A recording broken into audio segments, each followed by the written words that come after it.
Film की शुरुआत होती है सोयन से, जो अपने शहर अपनी मॉम की तबीयत पूछने के लिए जा रही थी, पर रास्ते में ही उसका फोन गुम हो जाता है। इसलिए घर आकर वो सबसे पहले घर का पुराना लैंडलाइन एक्टिवेट करती है और उससे अपने फोन पर कॉल करती है। पर फोन रिसीव करने वाला आदमी कहता है कि तुम्हारा फोन वापस करने के बदले मुझे इनाम चाहिए। ये सुनकर सोयन फोन काट देती है और डिसाइड करती है कि वो नया फोन ले लेगी। इतनी देर में जो लैंडलाइन उसने अभी एक्टिवेट किया था, उस पर किसी यंगसोक नामी लड़की की कॉल आती है, जो कह रही थी तुमने ठीक कहा था, मॉम के बारे में वो सच में बहुत बुरी है। सोयन उसकी बात समझ नहीं पाती और पता चलता है कि वो लड़की सोयन को सनही समझकर बात कर रही थी। सनही के बारे में तो सोयन को भी नहीं पता था, इसीलिए वो रॉन्ग नंबर बोलकर फोन काट देती है।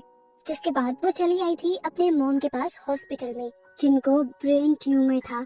सोयन ज्यादा देर उनके पास नहीं रुकती क्योंकि वो उन्हें पसंद नहीं करती थी और अपनी डैड की मौत का जिम्मेदार उन्हें समझती थी, जो आज से 20 साल पहले 1999 में मर गए थे। फिर वो घर वापस आ जाती है और एक और बार उसे वही कॉल आती है योंग सियोक की, जिसे वो काट देती है।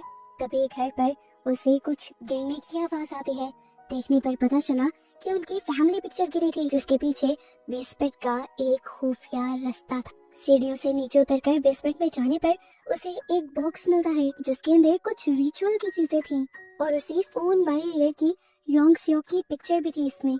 और इस पिक्चर के पीछे डेट लिखी हुई थी 1999 की। इन रिचुअल की चीजों के बारे में जानने के लिए वो अपनी फैमिली फ्रेंड के पास जाती है और इस लड़की योंग सियोक के बारे में पूछती है, तो उसे पता चलता है कि ये लड़की भी 20 साल पहले मारी जा चुकी है। साथ ही उसे ये भी पता चलता है कि उसकी मॉम एक शेमन थी और उन्होंने ही सोयन की फैमिली को ये घर बेचा था। अब सोयन घर जब वापस आ रही होती है तो उसे सुनही नाम का स्टोर दिखता है। वो समझ आती है कि योंग सियोक जरूर इसी स्टोर पर कॉल करने की कोशिश कर रही थी। सोयन घर वापस आ जाती है और दोबारा उसे योंग सियोक की कॉल आती है, जो रोते हुए उसे बता रही थी कि मॉम मुझे जला देगी। इतने में ही फोन एकदम से कट जाता है और दिखाया जाता है कि योंग सियोक की मॉम सच में उसे जलाने लगी है। लेकिन शॉकिंग चीज हम ये देखते हैं कि उस आग का धुआं सोयन के बेसमेंट से निकल रहा है। ये सब देखते हुए सोयन को एक हैरान और परेशान कर देने वाली बात ये रियलाइज होती है कि किसी वजह से उस फोन के जरिए 1999 वाली और 2019 वाली टाइमलाइंस जुड़ गई हैं। योंग सियोक भी उसी घर में है, लेकिन 1999 में, और सियोन भी है 2019 में। अगले दिन जब योंग सियोक की दोबारा सोयन को कॉल आती है तो यही बात सोयन उसे भी समझाने की कोशिश करती है। वो बताती है कि मुझे अपने घर पर तुम्हारी डायरी और तुम्हारी पिक्चर मिली है। बात अजीब है, शायद तुम यकीन न करो, लेकिन इस टाइम हम दोनों एक ही घर में हैं, लेकिन अलग अलग वक्त में। तुम 1999 में हो और मैं 2019 में। हम दोनों की टाइमलाइंस मिल चुकी है। अब क्योंकि योंग सियोक को उसकी बातें समझ नहीं आ रही थी, तो वो रॉन्ग नंबर कहकर काटने की कोशिश करती है एक कॉल। तो सोयन फौरन उसे रोककर कहती है आज 18 अक्टूबर है। 18 अक्टूबर 1999 को एक बहुत बड़ा प्लेन क्रैश हुआ था। ये कहकर वो फोन काट देती है। फाइनली अब हमें योंग सियोक की दुनिया दिखाई जाती है। उसकी मॉम उसे अजीबोगरीब चीजें खाने पर मजबूर कर रही थी और हमें पता चलता है कि योंग सियोक की मेंटल कंडीशन भी ठीक नहीं है, इसीलिए वो काफी अरसा मेंटल हॉस्पिटल में भी रहकर आई थी। इस टाइम योंग सियोक की मॉम उससे कहती है तो मेरी बस बात मानकर चलती रहो, फिर एक दिन हम इस घर से भी चले जाएंगे और उस दिन तुम बिल्कुल ठीक हो जाओगी। इस दौरान ये दोनों टीवी देख रहे थे और योंग सियोक उसी प्लेन क्रैश की न्यूज सुनती है, जिसके बारे में सोयन ने उसे बताया था। और ये देखकर वो शॉक रह जाती है और उसे भी सोयन की बातों पर यकीन आने लगता है। अब क्योंकि उसे सोयन पर यकीन आ गया था, इसीलिए वो दोबारा सोयन को कॉल करती है और ये दोनों अपनी लाइफ की बहुत सी बातें एक दूसरे से शेयर करने लग जाते हैं। योंग सियोक उसे बताती है कि मेरी मॉम पागल है, मेरे ऊपर रिचुअल करती है। उनको लगता है कि मेरी बीमारी रिचुअल्स करने से ठीक हो जाएगी, इसी वजह से वो अपनी मॉम से नफरत करती है। सोयन भी बताती है कि मैं भी अपनी मॉम से नफरत करती हूँ, क्योंकि उनकी वजह से मेरे डैड मारे गए थे। मेरी मॉम की लापरवाही की वजह से गैस स्टोव खुले रहे और फिर घर में आग लग गई, जिस आग में मेरे डैड मारे गए। अगले दिन हम देखते हैं कि 1999 में इस घर को विजिट करने के लिए सोयन की फैमिली आती है। छोटी सोयन को देखकर योंग सियोक समझ जाती है कि ये वही लड़की है जिससे वो बातें करती है, इसीलिए वो फौरन सोयन को कॉल मिला देती है और सोयन अपने डैड की और अपने छोटे होते की आवाजें सुनकर बहुत ही ज्यादा इमोशनल हो जाती है, क्योंकि वो टाइम उसकी लाइफ का परफेक्ट टाइम था। और इस सब के बाद योंग सियोक सोयन से कहती है, तुम्हारे डैड एक अच्छे इंसान हैं। मैं कोशिश करूंगी कि मैं तुम्हारे डैड को बचा लूं। जिस हादसे में सोयन के डैड मरे थे वो हादसा आज से 2 दिन बाद होना था। हादसे की सुबह को योंग सियोक चुपके से घर से भाग जाती है और सोयन के पुराने घर में जाकर वो गैस स्टोव्स ऑफ कर देती है, जिसकी वजह से घर में आग लगी थी। और उसके ऐसा करने की वजह से यहाँ प्रेजेंट के अंदर सारी रियलिटी ही बदल जाती है, क्योंकि पास्ट पूरी तरह चेंज हो गया था। सोयन की उदास सी दुनिया एक खूबसूरत दुनिया में बदल जाती है। उसके छोटे बाल लंबे हो जाते हैं, उसकी इस रियलिटी में उसके पास फोन आ जाता है, उसका खूबसूरत कमरा होता है, और सबसे बड़ी बात कि उसकी इस रियलिटी या कह लें इस लाइफ के अंदर उसके डैड भी उसके साथ थे। इसीलिए सब कुछ इतना परफेक्ट था। उसकी टांग पर कोई जलने का निशान भी नहीं था। सियोन ये देखकर बहुत ज्यादा एक्साइटेड हो जाती है और उसे ये भी पता चल जाता है कि पास्ट में किया हुआ चेंज पूरे प्रेजेंट को बदल रहा है, पूरे टाइम को ही बदल रहा है। सोयन अपने डैड से मिलकर बहुत ज्यादा एक्साइटेड हो जाती है, जबकि दूसरी तरफ हम योंग सियोक को दिखाते हैं जिसने अपने घर की दीवार पर एक हैंड प्रिंट बनाया था और अचानक से वो हैंड प्रिंट भी प्रेजेंट में शो होने लगता है। सियोन समझ जाती है कि पास्ट में छोटा सा चेंज भी अब इस प्रेजेंट को बदल रहा है। अभी तक टाइम में जितने चेंजेस हुए थे सियोन उससे बहुत ज्यादा सेटिस्फाइड थी और खुश थी, लेकिन पास्ट में योंग सियोक की लाइफ वैसे ही चल रही थी। उसकी मॉम उसी तरह उसके ऊपर टॉर्चर कर रही थी और उसकी जिंदगी खंडर थी। उस पर और भी बुरा ये हो जाता है कि योंग सियोक की मॉम को ये पता चल जाता है कि योंग सियोक किसी फ्यूचर की लड़की से बात करती है। इसीलिए वो सोयन से कहती है, तुम जो कोई भी हो मेरी बेटी की जान छोड़ दो। ये कहकर वो कॉल काट देती है और योंग सियोक के ऊपर अजीबोगरीब और ज्यादा रिचुअल्स करने लग जाते हैं। और इन रिचुअल्स को करते हुए उन्हें चेंज हुए फ्यूचर के कुछ विजन्स भी नजर आते हैं। योंग सियोक की मॉम की धमकियां सुनने के बाद यहाँ सोयन इंटरनेट पर इस घर की पास्ट हिस्ट्री को सर्च करने लगती है और उसे तब योंग सियोक की मॉम के बारे में पता चलता है, जिन्हें आज के ही दिन अरेस्ट कर लिया गया था क्योंकि उन्होंने अपनी बेटी योंग सियोक का मर्डर कर दिया था ब्लैक मैजिक करते हुए। घबराकर सोयन योंग सियोक को कॉल करती है और उसे ये बात बता देती है कि आज तुम्हारी मॉम तुम्हें मार देंगी। इसी डर में योंग सियोक जाकर छुप जाती है और दिखाया जाता है कि सच में योंग सियोक की मॉम उसे मारने के लिए आ रही थी, लेकिन इससे पहले वो मार पाती योंग सियोक उनका हाथ पकड़ लेती है और उनसे पूछती है कि आप ऐसा क्यों कर रही हैं। तो मॉम उससे कहती है क्योंकि आगे चलकर तुम बहुत से लोगों के लिए खतरा बन जाओगी, इसलिए आज तुम्हें मारना जरूरी है। वो अब जबरदस्ती उसे मारने की कोशिशों में लग गई थी और यहाँ योंग सियोक अपनी जान बचाने के लिए अपनी ही मॉम का मर्डर कर देती है। उनके हाथ से उनकी छुरी को छीनते हुए उन्हीं को स्टैब करके मार देती है। और ऐसे पास्ट में एक बहुत बड़ा चेंज होने की वजह से फ्यूचर भी चेंज हो जाता है और इस मरतबा फ्यूचर में हम देखते हैं कि योंग सियोक भी जिंदा है।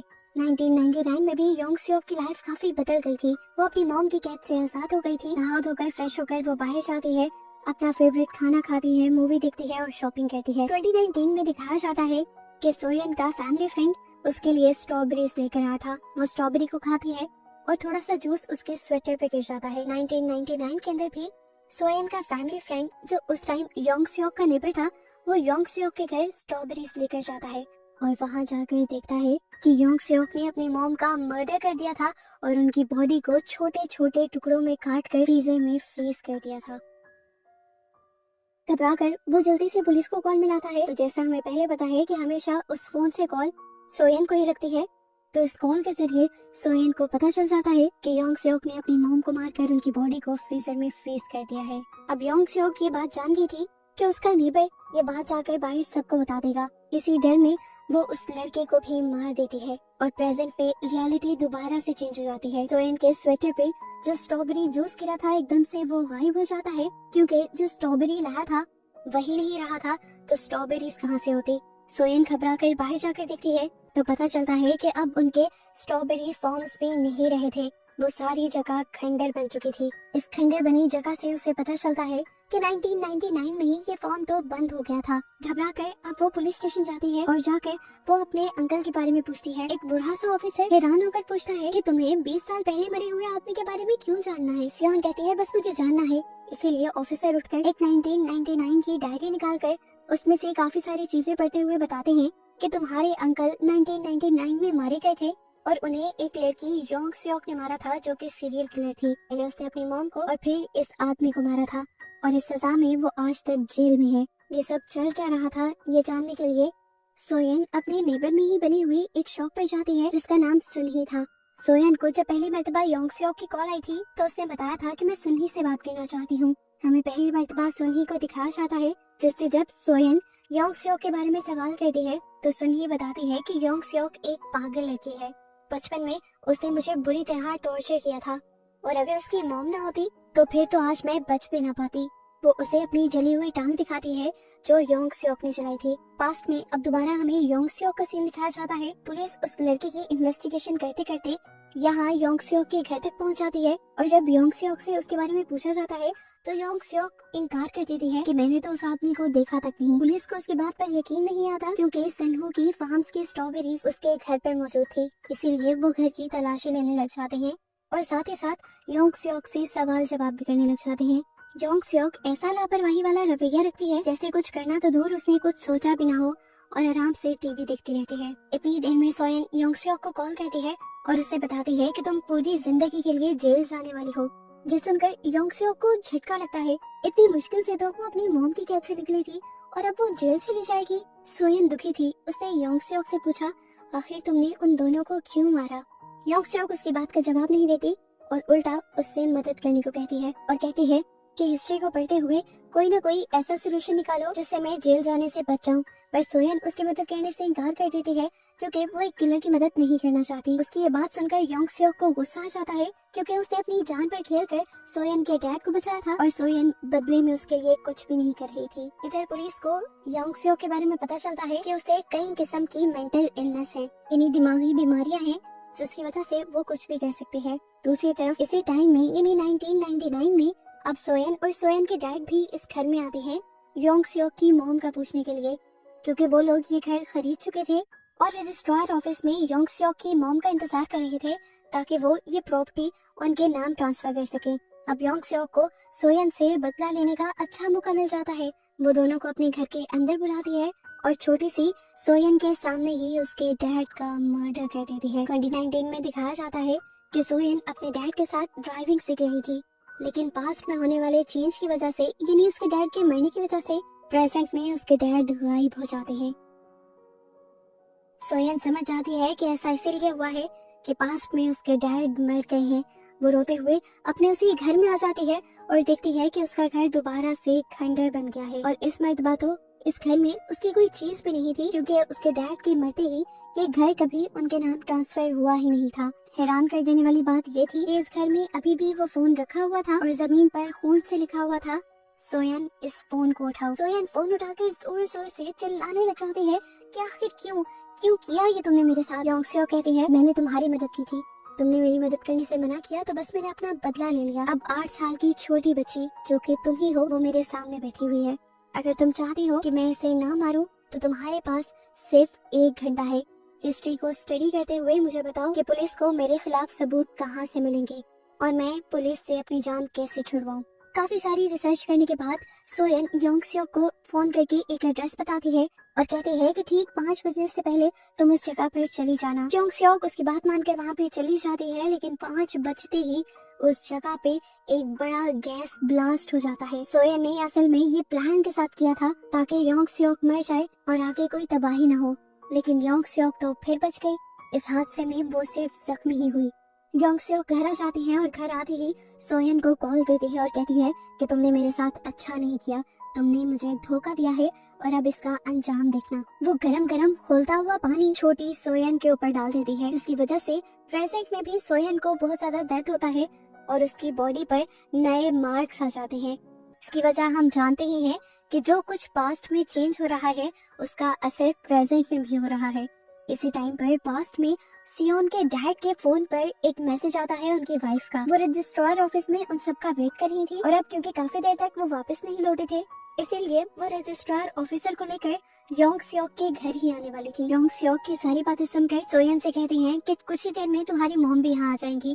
अगर तुम चाहती हो कि वो ना मरे तो मुझे ठीक इन्फॉर्मेशन देना इस बार। डरी हुई सोयन जल्दी से पुलिस स्टेशन जाती है और उस ऑफिसर की 1999 वाली डायरी चुरा लेती है, जिससे उसे पता चलता है कि पुलिस को योंग सियोक के बारे में उसकी नाइफ से पता चला था जो उन्हें जंक यार्ड से मिली थी। वो ये बात जल्दी से योंग सियोक को बताती है और योंग सियोक अब उस नाइफ समेत सारे ही सबूत मिटा देती है और पास्ट में होने वाले इस चेंज की वजह से फ्यूचर दोबारा से बदल जाता है सोयन जब अपने घर वापस आती है तो देखती है कि ये घर अब दोबारा से नॉर्मल नहीं रहा था। ये घर योंग सियोक ने उन्हें बेचा ही नहीं था, अब ये घर योंग सियोक का ही था। और इस घर के अंदर बहुत सारे फ्रिज थे जिनके अंदर उसने आज तक उन डेड बॉडीज को फ्रीज करके रखा हुआ था। 1999 के अंदर दिखाया जाता है कि योंग सियोक के घर पर सोयन की मॉम पुलिस को लेकर आ गई थी। पुलिस सोयन और उसके डैड के गुमने की इन्वेस्टिगेशन कर रही थे। वो जब योंग सियोक से इस बारे में पूछते हैं तो योंग सियोक कहती है कि वो कब से यहाँ से जा चुकी है, लेकिन सोयन की मॉम को सोयन का यहाँ पर बैंक मिल जाता है और पुलिस वाले इस पूरे घर की तलाशी लेने लग जाते हैं। और इस दौरान योंग सियोक जरा सा भी नहीं घबराती और आराम से टीवी देखती रहती है। काफी देर की तलाशी के बाद भी सोयन और उसके डैड उन्हें यहाँ से नहीं मिलते, जबकि 2019 में हमें दिखाया जाता है कि इस टाइम जिस घर के अंदर सोयन थी उसी घर के अंदर योंग सियोक भी जिंदा थी।